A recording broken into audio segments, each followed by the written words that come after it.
The Six-Day War is a watershed in Middle Eastern history. There can be no question of that. And even the name of the war, the Six-Day War, is in itself full of symbolic meaning.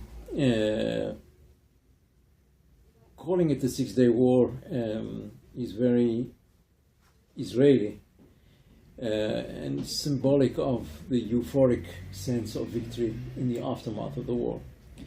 The Arabs don't call it the Six-Day War, needless to say. For the Arabs, it's the June War or the 67 War. It was the most humiliating of defeats for the Arabs in modern times, and maybe in all time. First of all, the war wasn't just a defeat in the battlefield. The war was a horrendous defeat for the idea of Arab nationalism, pan-Arabism, Nasserism, however one wishes to call it, and showed Arabism and the Nasserite version of it to be an empty vessel. And in shocking circumstances where a whole generation of Arabs hung on every word of Abdel Nasser. The Palestinians were great believers in Abdel Nasser as the man who would deliver Palestine. And here this pan-Arab movement suddenly, in no time, came to naught. Nasser, in theory, had the formula for Arab modernization and success.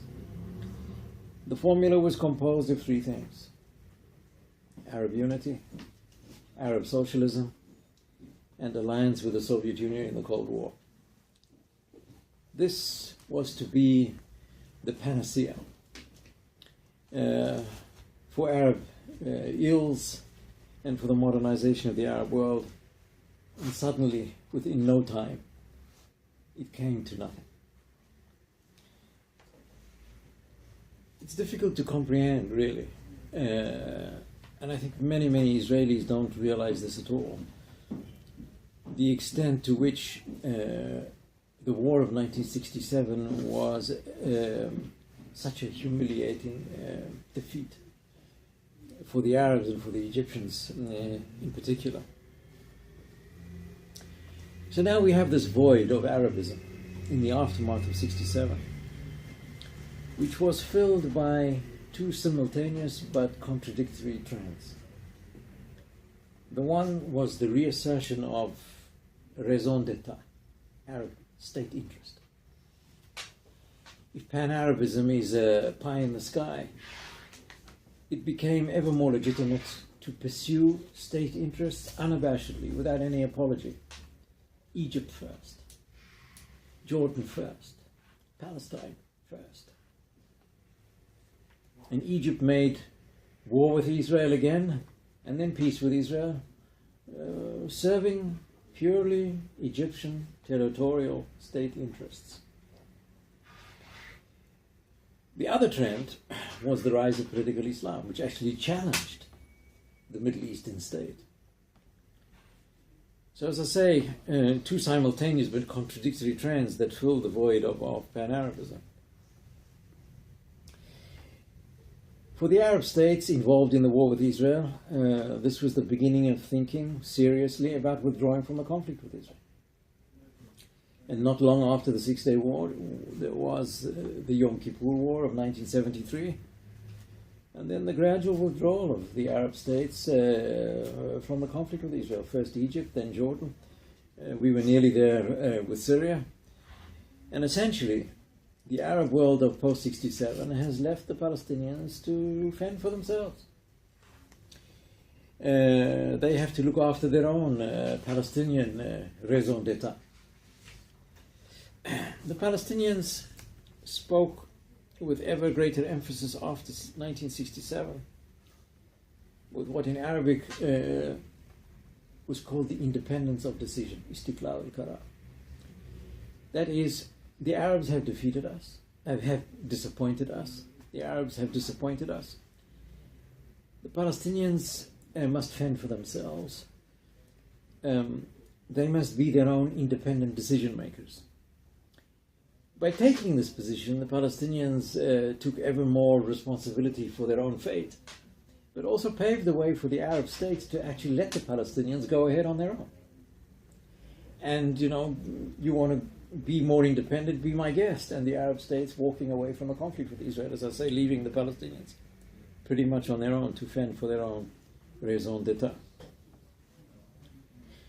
The second trend filling the void is Islamic politics. And the Islamists could now say, with very much credibility, we told you so. All this secular Arab nationalism is not going to get us anywhere. Islam is the solution, not secular nationalism. And Arab nationalism was not favored by the Islamists for the very good reason that Arab nationalism was actually this aircraft carrier of secularization. After all, Arab nationalism, at least in theory, is a secular ideology. This is about uniting people on the basis of the language they speak, not on the basis of their religion. Arabism is about Muslims and Christians being Arabs. Islamic politics, however, has the opposite effect of exacerbating sectarianism. If you're talking about Islamic politics, then you're talking about Sunnah and Shia. After all, if it's about Islam, you define which Islam you are. And Muslims and non-Muslims. Islamism has the effect of reasserting sectarian differences which Arabism actually papered over. Arabism promised to supersede sectarianism and to unite all speakers of the Arabic language. But this proved to be a false messiah. And the failure of Arabism has only exposed the resilience of tradition, which I won't elaborate since I gave a talk about the resilience of tradition here some time ago, and I won't do that again. But just to reassert Islamism and its divisive consequences to the point of erosion and in some cases dissolution of the Arab state. Iraq and Syria are good examples.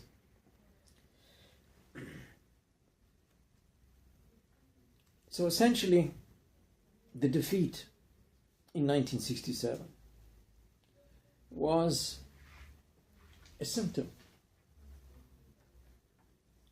of the decline of the Arabs and of the failure of the Arabs to modernize successfully.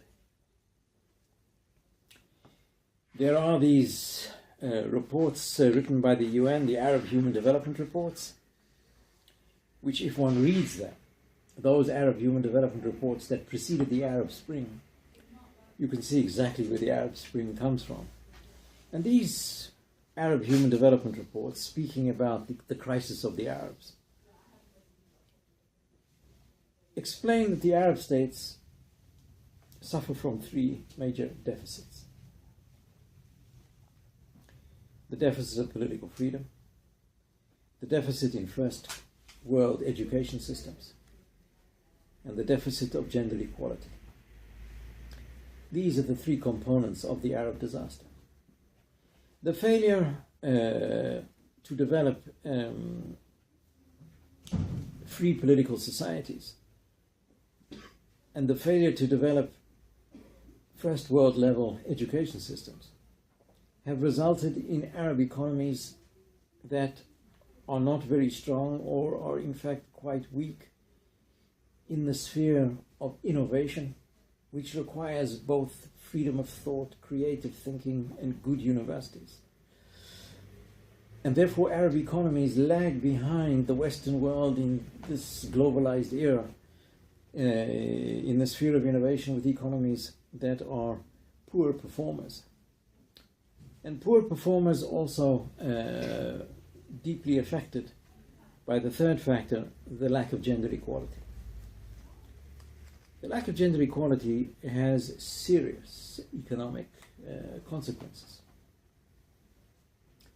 If women are not well educated, and if women are not incorporated into the workforce for reasons of tradition,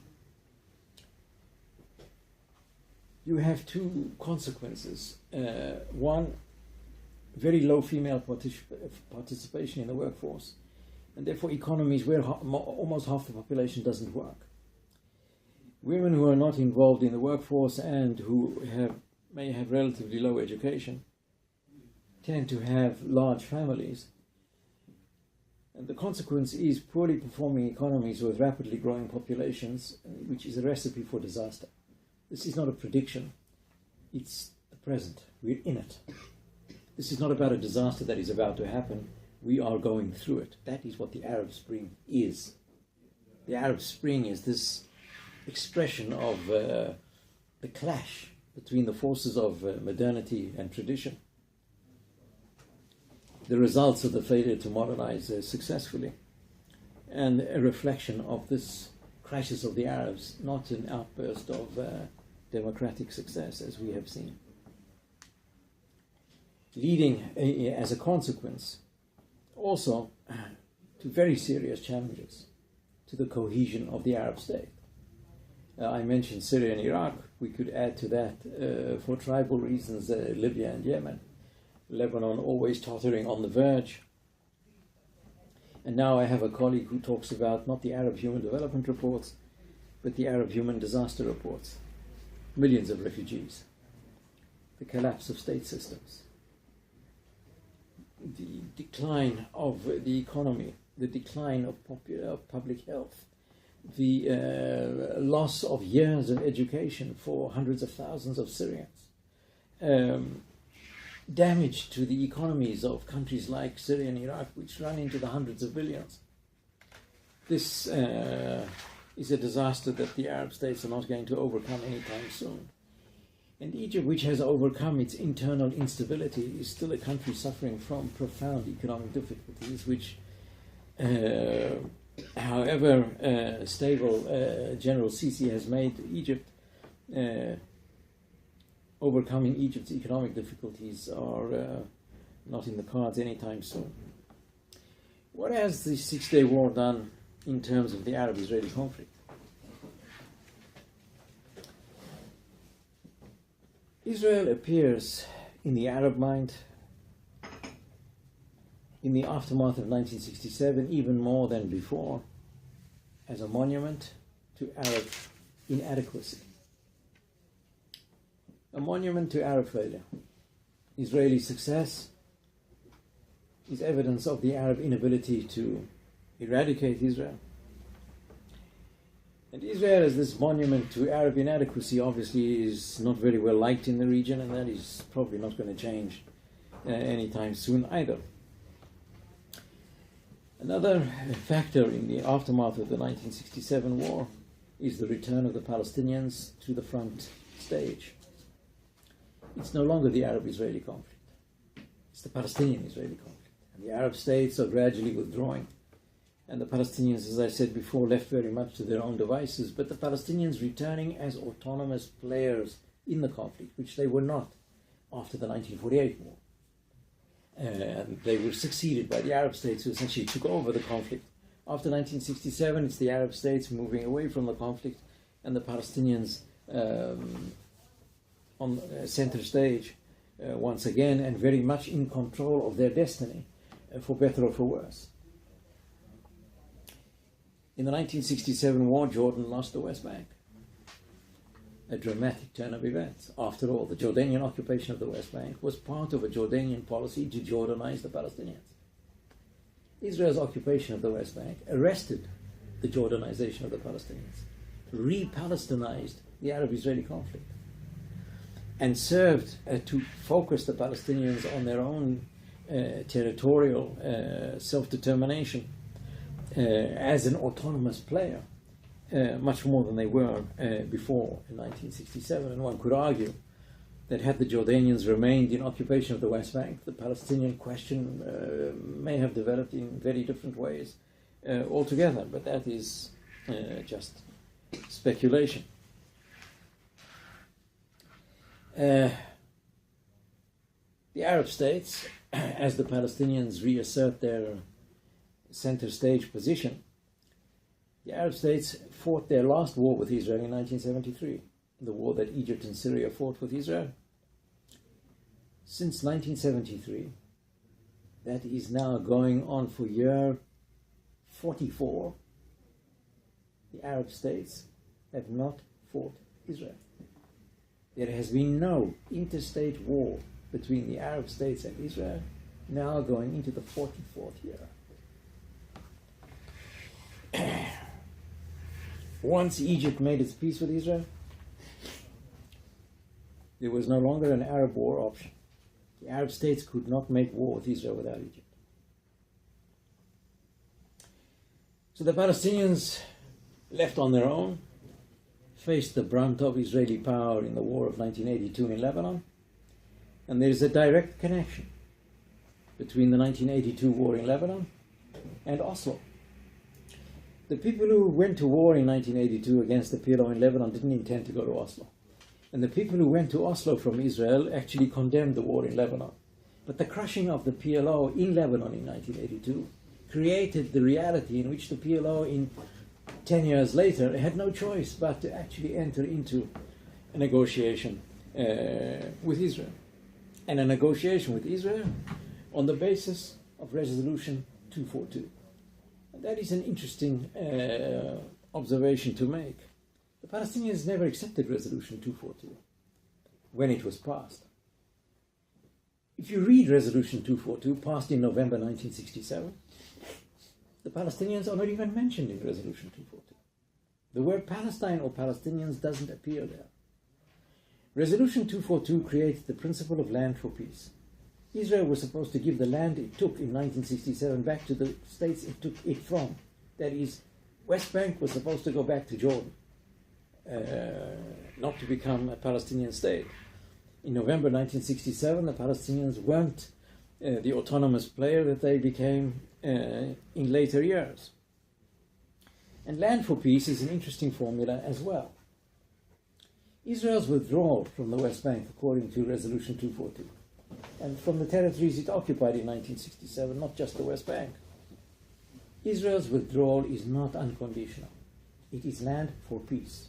Israel is not required by Resolution 242 to withdraw from the West Bank unilaterally, unconditionally. It is only supposed to withdraw from these territories if the Arab side makes peace with Israel. And there is a linkage here between the withdrawal which is required, but the quid pro quo that Israel ought to obtain. In effect, looking at it in that perspective,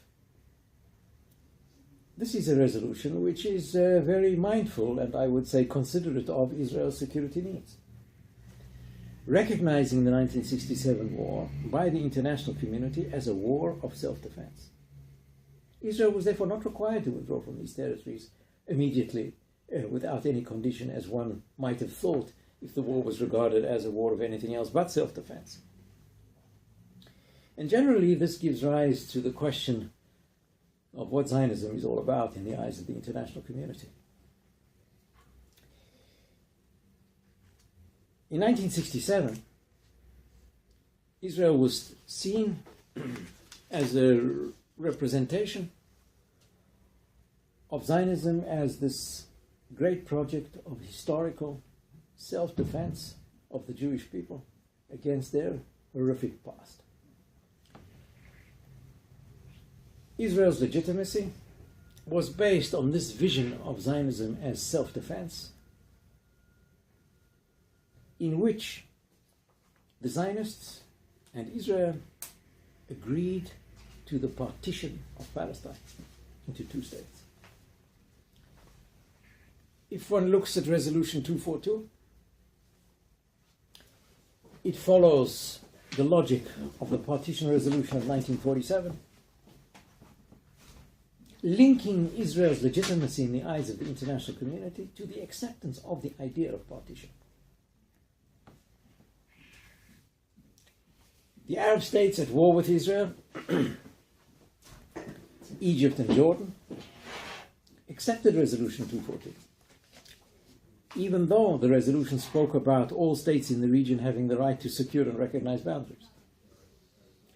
That is, Resolution 242 after 1967 is already the beginning of the Arab states, if we're talking about Egypt and Jordan, willingness to come to terms with Israel in a way that did not exist before 1967. The PLO never accepted Resolution 242 until 1988. And even then, it accepted Resolution 242 in a very convoluted way, which could be interpreted in many different directions. But an acceptance of 242 there was in 1988, after the outbreak of the first Intifada. Why was the PLO so reluctant about Resolution 242, and why they still remain critical of Resolution 242, or seeing 242 as insufficient? The Arab-Israeli conflict is divided into two major packages of issues that have to be negotiated between Israel and the Arabs. The 1967 questions and the 1948 questions. 242 only deals with the 1967 questions. Coming in November 1967, on the heels of the Six-Day War, it only deals with the 1967 questions. And the 1967 questions are those that relate to the future of the West Bank and Gaza, including Jerusalem. It does not relate to other issues, the origins of which are in 1948, which are not critical to the Arab states, but are critical to the Palestinians. And most important of which is the refugee question, the right of return. 242 refers to the refugee question, but doesn't even mention, when it refers to the refugee question, whether we're talking about Palestinian refugees or maybe Jewish refugees from the Arab countries. It makes no mention of the Palestinians per se. And it is not highlighted in the resolution in any prominent way. So for the Palestinians, Resolution 242 is insufficient. And therefore, in the negotiations between Israel and the Palestinians, as opposed to the negotiations between Israel and the Arab states, there is always this addition of the West Bank and Gaza plus the refugee question, creating a situation where the two-state idea, as far as the Palestinians are concerned, still requires some element of intrusion into Israel via the refugee question. Whereas Israel's perception of two states requires an element of intrusion into the state of Palestine on security issues. So you have an agreement on two states between the Israelis and the Palestinians, but it's a perception of two states that is not equally acceptable to both sides. They both have these intrusive perceptions of what two states are that make the acceptance of a two-state agreement between them that much more difficult to attain. The aftermath of 67 is the beginning of the Israeli settlement project and the creation of a new kind of perception of Zionism. What I would call the settler perception of settler neo-Zionist perception, which is no longer about self-defense, but a messianic religious redemption of the land and rejection of the idea of partition. And this is where Israel clashes with the international community on its legitimacy question. Is Zionism self-defense and partition, or settlement and no partition? Look at Security Council Resolution 2334. and the speech by Kerry, both in December of 2016. And you can see this very clear distinction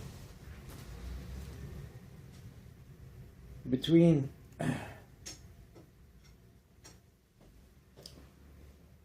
a critique of the Israeli occupation and of the settlements, but not of Israel proper. There is an actual endorsement in the Security Council resolution and in the Kerry speech of Israel pre-67 and its legitimacy. Kerry speaks about refugee return, as do the Clinton parameters of 2000, only in the framework of a two-state solution, preserving the nature of Israel as the state of the Jewish people.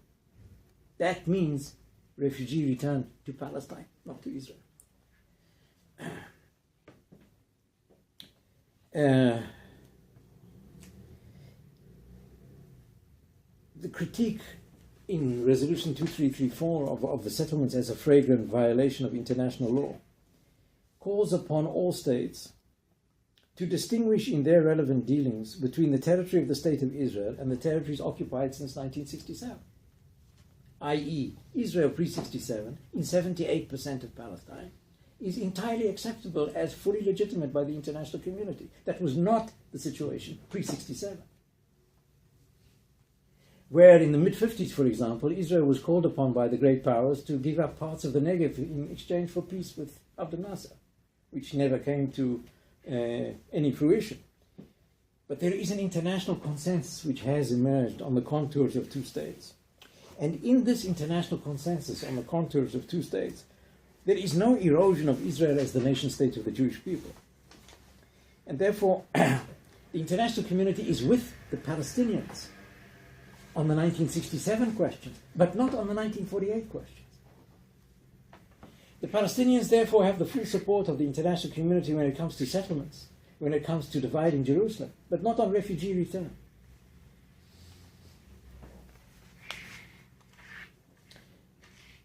So what are Israel's options in this 50th year to the war of 1967, taking into consideration all the changes that have taken place in the meantime? The Middle East is not what Israel's founding fathers expected. Israel's founding fathers, Ben-Gurion and his generation, were a pessimistic lot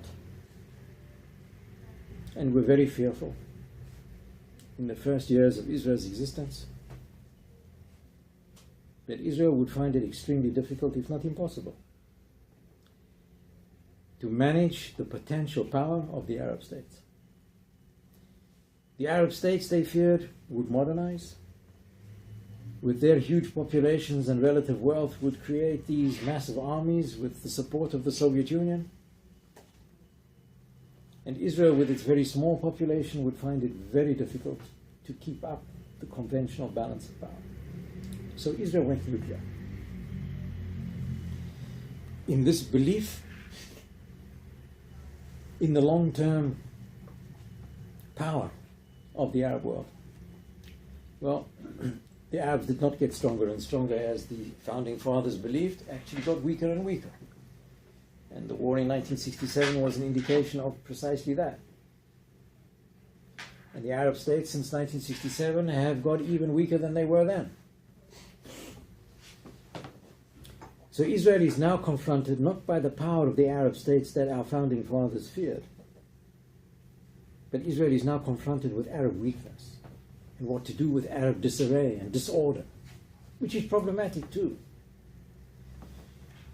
but less of a threat than massive Arab armies ganging up on Israel's borders. The threats coming to Israel today from this Arab world of disarray are from non-state actors, not the states, but the non-state actors who are benefiting from the weakness of the states.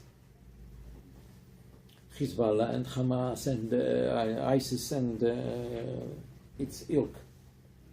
And of course the non-Arab states, Iran, not Turkey, but Iran. And Iran, of course, is a threat. And now, after the developments in Syria, the Russian involvement, and what looks like Assad's victory, the Iranians are closer to Israel than they have ever been. But this is about the Golan. This is not about the West Bank. There is no pressure on Israel internationally to concede on the Golan. Israel can remain on the Golan, I would think, for a very long time into the future, without any pressure from the international community to withdraw. Not so on the West Bank. And the West Bank is not only about the international community. I would say increasingly and more importantly, it is not about the international community, but about the future of Israel as two things. The democratic Jewish state of nation state of the Jewish people, and a legitimate member of the family of nations. It will be increasingly difficult for Israel to maintain itself as both of these things if it remains in occupation of the West Bank for another long period. Neither the nation state of the Jewish people, with such a large Arab population included in its borders in one status or another, and not a legitimate member of the family of nations. And therefore, it is incumbent upon Israel, I would argue, in this time where the disarray of the Arab states is a problem for Israel, but also an opportunity for Israel to make sure, by negotiation, and if not by negotiation, by its own independent actions, to preserve the two-state option.